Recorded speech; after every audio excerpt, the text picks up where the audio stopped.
Okay, mayong mudto na usab kanatong tanan Luzon, Visayas, Mindanao. Mayong mudto Philippines, mayong mudto world, mayong mudto universe. Ano na punta mga hingala, dili nga itong tulumanon sa kahanginan, CONA, Catechesis on Air, o ako lang gihapon kini inyong ubos nga alagad, Reverendo Padre Edwin Academia Acab. Adlaw karon mga higala nga Lunes, no, tibuo kalibutan.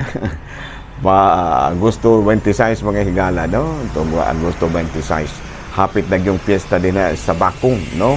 August 28 ang atong mahal nga patron din si Senior San Agustin, no? O sa in English pa na Augustine, no?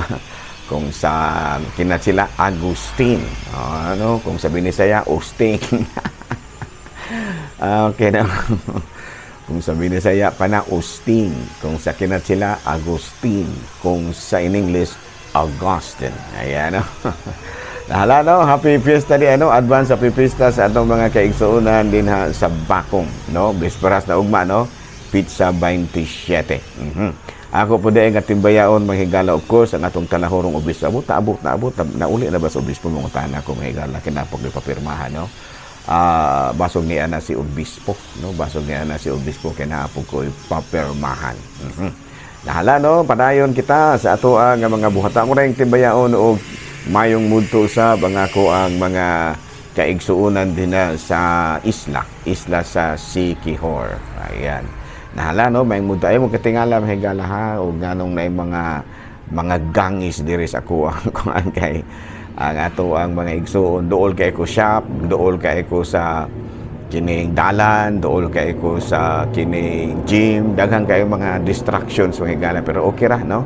Padayon gyapon kita sa ato ang pagpangalagad. Okay, no? Abi no, ari kita mahigala sa atong Saint of the Day. Boy no, ang atong Saint of the Day. Ang atong Saint of the Day karon mao si Santa Teresa, Saint Teresa of Jesus Journet Ibars, no? Saint Teresa of Jesus Journet Ibars, no? Kini si Santa Teresa of Jesus Journet Ibars taga Katsila ni taga Catalonia, Spain. Nya foundress ni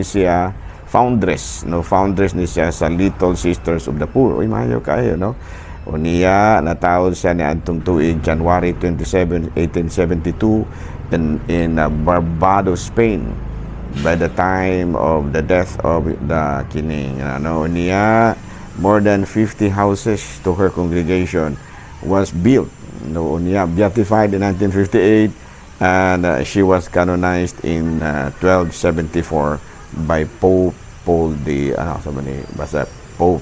Pope the Sixth, no, kasi dagini mahigala, no? So karong adlaw mahigala gihinumduman nato ang lain na pong patrona, madre kini siya mahigala, usa ka madre nga nag-alagad gyud sa simbahan mahigala, pinaagi sa pag-atiman sa mga kabus, no? Founders of the Little Sisters of the Poor. Mo gini usa mga higala, no? Sa una daghan kaayong mga kamadrihan nga ingon niya na ang ilahang debosyon, no? Nga kuan kaayo kana bitawng dalaygon gyud kayo ingon niya na. Kit kami diri sa cathedral namo ambot na pa ba may feeding program, no, para sa mga pobre.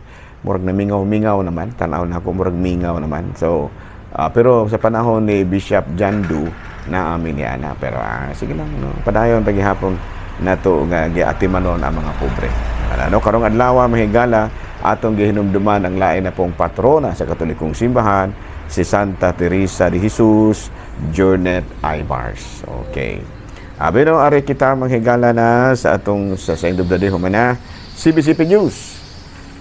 Kumusta naman kanong pulding? Ay okay ra kay ko pader, wala ra koy ubo. Mura man lang giglain imong tingog, mura mag pirmi kang lugos ka ginhawa. Ay buyak ka pader, oy, pasige ra tang ginhawa diri.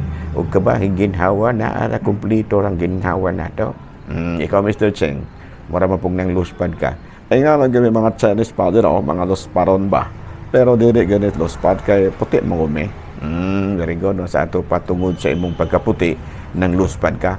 Dili maputi ko, pero among color sa planet ba puti o mga mga insect, no? Kamo mga Pilipino kuan mo brown ba brown. May mga brown ang uban gani red, no? Kanang hubog kayo na mula na O di usahay kami mga Pilipino, Mr. Cheng, usahay brown. Pero makainomig tuba, mahimo po ming red, mamula. Mamula ning among naong. Abi to Father, no? Mga Pilipino, mamula ang naong basta makainom. Mahimo ming red skin. Tinood ka na, Mr. Cheng, no?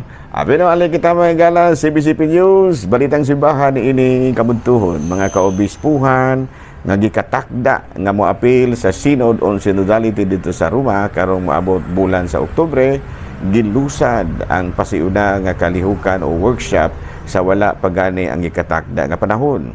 Kini ang unang kini aron una nang mahisgutan ang pipila ka mga importanteng hilisgutan o mga isyu nga kasamtangan gikinahanglan nga ato gyung masabtan.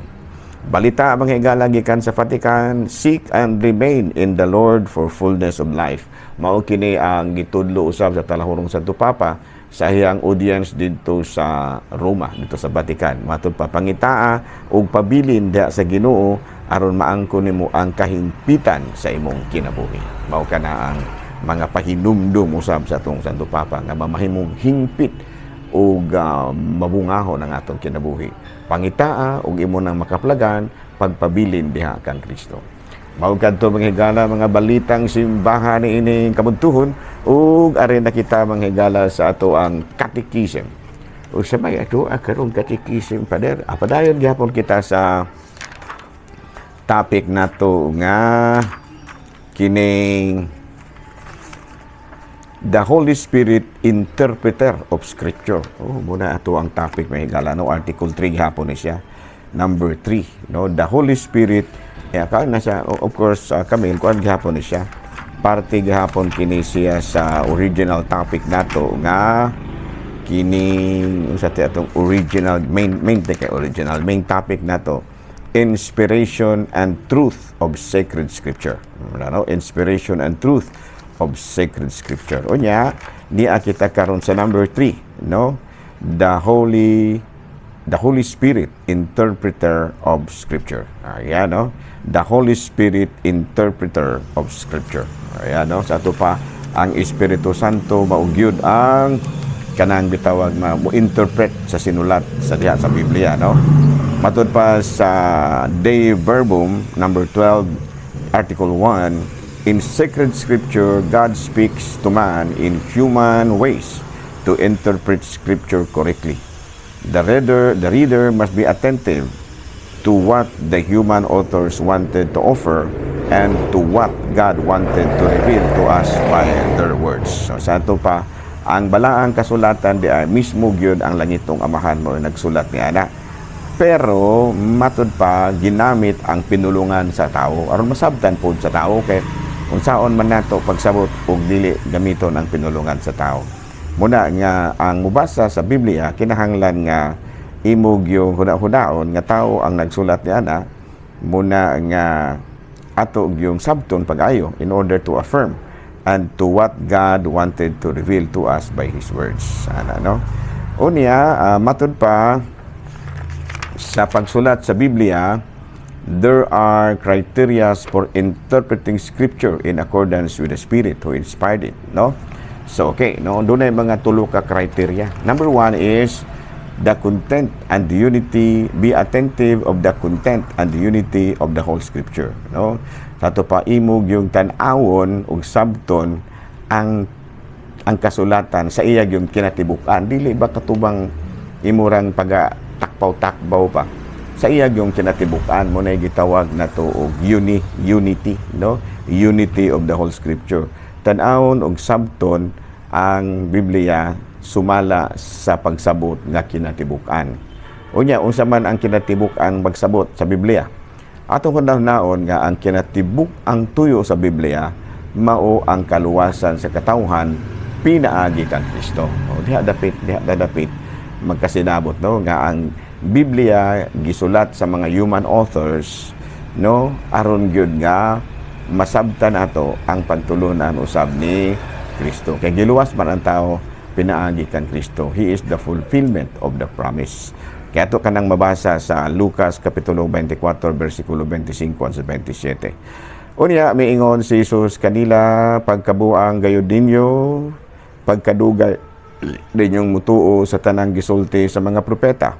Dili ba kinahanglan nga mag-antos ang Mesiyas niining mga butanga ug unya musulod sa iyang himaya o gipasabot ni Jesus kanila ang gisulti mahitungod sa tibuok kasulatan sugod sa mga basahon ni Moses hangtod sa mga sinulat sa tanan nga mga propeta ug midugang siya sa pag-ingon no sa 44:46 ug midugang si Jesus sa pag-ingon, kining mga butanga mao gayod ang akong gisulti kaninyo, kinahanglang matuman ang tanan nga nahisulat mahitungod kanako sa balaod ni Moses ug sa mga sinulat sa mga propeta, ingon man sa mga salmo. Unya gipasabot niya sila sa kasulatan ug miingon siya kanila, kini mao ang nahisulat nga ang Mesiyas kinahanglang mag-antos ug unya mo mabanhaw sa ikatulong adlaw. Sigon kana sa atong mabasa sa Lucas Kapitulo 24, versikulo 44 hangtod sa 46. Sa ato pa duha kini ka mga teksto no sa Lucas Kapitulo 24, versikulo 25-27 ug Lucas Kapitulo 24, versikulo 44 sa 46. Gipasabot gyud ni Kristo nga ang tanan nga nasulat sa Biblia panahon pa ni Moses hangtod sa kasamtangan mukuan gyud nagsulti kabahin kaniya. Buti pasabot nga ang tibuok kalibutan musangpot o matuman kana nga ang tibuok kaluwasan sa kalabutan matuman pinaagi kang Kristo. So that is number 1, no? Content and the unity of the Holy Spirit, of the whole Scripture. Number 2, read the Scripture within the living tradition of the whole church. No? Kaya matud pa sa mga fathers of the church, no? Kining mga church fathers, sila si San Cyprian of Carthage, Hilary of Poitiers, Ambrose of Milan, Pope Damasus I, no? Jerome of Studinium, Augustine of Hippo, and Pope Leo the Great, no? Mo kini sila ang mga church fathers, no? Tertullian, ang ilang mo kini ang ilang gisulti. The church fathers are great theologians who really fought in defense of the church, no? Kining mga banggiitan nga mga panghuna-huna sa mga church fathers, no? Sama pananglit kang Tertullian, San Cipriano sa Carthage, San Hilario sa Poitiers, San Ambrosio sa Milan, Pope Damasus I, San Jeronimo sa Studinium, San Agustin of Hippo ug Pope Leo the Great. Kini sila ang mga bantugan nga mga fathers of the church. Sumusunod kini sila sa mga apostolic fathers, na mga tinluan po sa mga apostoles. Nya mo na ilang gisulti, no? Nga matud pa nila, no? Ang ilahang gisulti mao kini ang ilang gisulti. The sacred scripture is written principally in the church heart rather than in documents and record, for the church carries in her tradition the living memorial of God's word, and it is in the Holy Scripture who gives her the interpretation of the Scripture according to the spiritual meaning which the Spirit grants to the church. Kung sabi ni Saya pa mga higala, kasing-kasing ang kining gitawag og ang sa balaang kasulatan gisulat gyud mismo sa kasing-kasing sa simbahan. No, sa may kasing-kasing sa simbahan. Ang kinapusuran gyud ang parte ang kinapinakasentro gyud sa simbahan mao ang iyang dakong pagtuo sa Dios nga iyang gipadayag pinaagi sa mga tradisyon. Pinaagi sa pagpadayag sa pagtuo, mga kalihukan, no, fiesta, kining dakong kasaulugan sama sa Pasko sa pagkatao, pagkabanhaw, Pasko sa pagkabanhaw, mga piyesta sa mahal nga Birhen o mga santos kasaulugan nga linabdagan sa Espiritu Santo. Sa ito pamatod pa sa mga church fathers, sila si Tertullian, Saint Ambrose of Milan, Saint Hilary of Poitiers, Pope Damasus I, Jerome and Studinium, Augustine of Hippo, Pope Leo the Great. Kini sa Augustine of Hippo, mao kini ang magpista karong Pitsa 28, no? Nung sabi lang gisulti, ang balaang kasulatan gisulat mismo diha sa kasing-kasing sa simbahan. Kato pa, kasing-kasing sa simbahan nga puno sa pagtuo. Unya, gi-express kani sa simbahan pinaagi sa dagko kayong mga tradisyon. Na unsa man kining mga tradisyon, mga dagkong kasaulugan sama pananglit sa Pasko sa pagkatao sa Ginoo, no? So instead nga kanang dokumento gyud ba kana bitang manudlo gyud ta kabahin kang Kristo na gipaagi kini sa mga kasaulugan, no? Muna ato mga tradisyon, no? Nga ang ato di ang simbahang Katoliko gipasabot kita pinaagi sa ato ang mga tradisyon nga gipuy-an sama pananglit sa unsa man nga mga kining gitawag og kining tradisyon kining Pasko sa pagkatao, no? Gitudlo kini sa simbahan kanato aron masabtan nato kung kinsa kini si Kristo. Noon ya gitudlo pud nato nga sa ulugon pud nato ang piyesta sa pagkabanhaw ni Kristo kini gitawag natong Easter, season of Easter, aron pud masabtan nato kung unsa ang kahulugan sa pagkamatay ni Kristo. And then gisaulog pud nato ang mga fiesta sa mapananglit sa mahal nga birhen aron masabtan pud nato ang papel sa mahal nga birhen sa atong kaluwasan ug gisaulog pud nato ang kapistahan sa mga santos.